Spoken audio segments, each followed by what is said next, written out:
Good morning to all. Welcome to Splendid Leading. Today we have a discussion on salient features of Indian Constitution.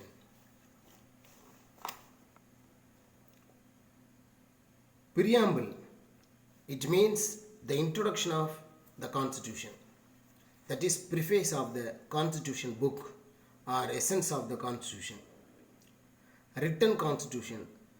The Indian Constitution is world's biggest written constitution. Originally consisted of more than 390 articles divided into 22 parts and 9 schedules.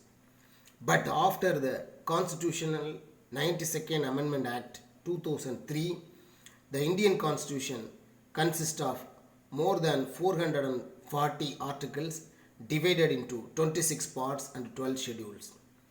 Partially rigid and flexible constitution.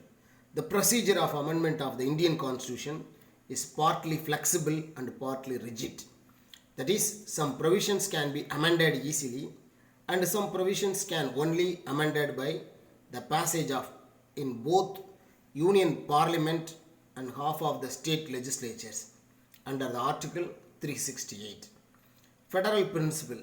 The most remarkable feature of the Indian Constitution is that being a federal structure, it acquires a unitary character during the time of emergency. Unitary features means something the role of central government is predominant. Secularism. The Indian Constitution stands for a secular state. All religions in our country have the same right and support from the state. It does not uphold any particular religions as the official religion of the Indian government. A secular state has no religion of its own as recognized religion of state. It treats all religions with equal. The preamble declares the resolve of the people of India to secure all its citizens liberty of belief and faith and system of worship.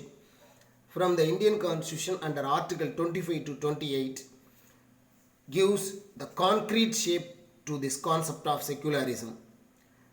Next, parliamentary democracy. That is, India has a parliamentary system of government both at the center and in the states.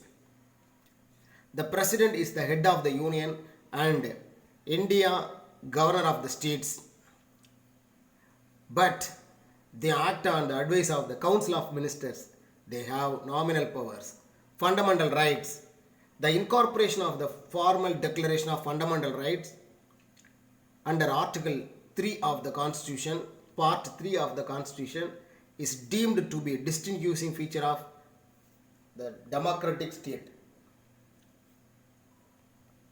These rights are prohibitions against the state cannot make a law which takes away or abridges any of the rights of the citizens guaranteed in the Part 3 of the Constitution. Directive Principles of State Policy, DPSP, it's contained in the Part 4 of the Indian Constitution, set out the aims and objectives to be taken up by the states in the governance of the country. Unlike the fundamental rights, these rights are not justiciable nature. That is no part of court-based enforcement. Fundamental duties. The Constitution under the 42nd Amendment Act of 1976 has introduced a code of 11 fundamental duties for citizens. Next, integrated and independent judiciary.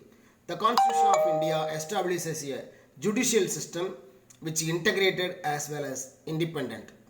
Supreme Court at the top of the country, High Court below it at the state level, and other subordinate courts. The universal adult franchise. That is, every Indian citizen who above the 18 years of age has a right to vote in the elections without any sort of discrimination of caste, sex or religion or any other form. Single citizenship. Though the Constitution of India is federal, it provides dual polity, the center and state, but it only provides for a single citizenship for the whole of India. Next, independent bodies. It was created after independence. The Indian Constitution not jointly not only provides for the legislative, executive and judicial organs of the government, both center and state, but also it establishes certain independent bodies. These are Election Commission of India, Comptroller and Auditor General of India, Union Public Service Commission and State Public Service Commission. Emergency provisions. After independence, the Indian Constitution has special provisions to meet any extraordinary situation or emergency. During emergency, the central government becomes powerful and state comes under the total control of it. During the emergency, our federal system becomes unitary structure without any amendment of the Constitution. Three-tier system. After 1992, after independence, the 73rd, 74th Constitutional Amendments Act of 1992 have added a third tier of government, that is Panchayat Raj system or local government, which is not found in any other constitution in the world.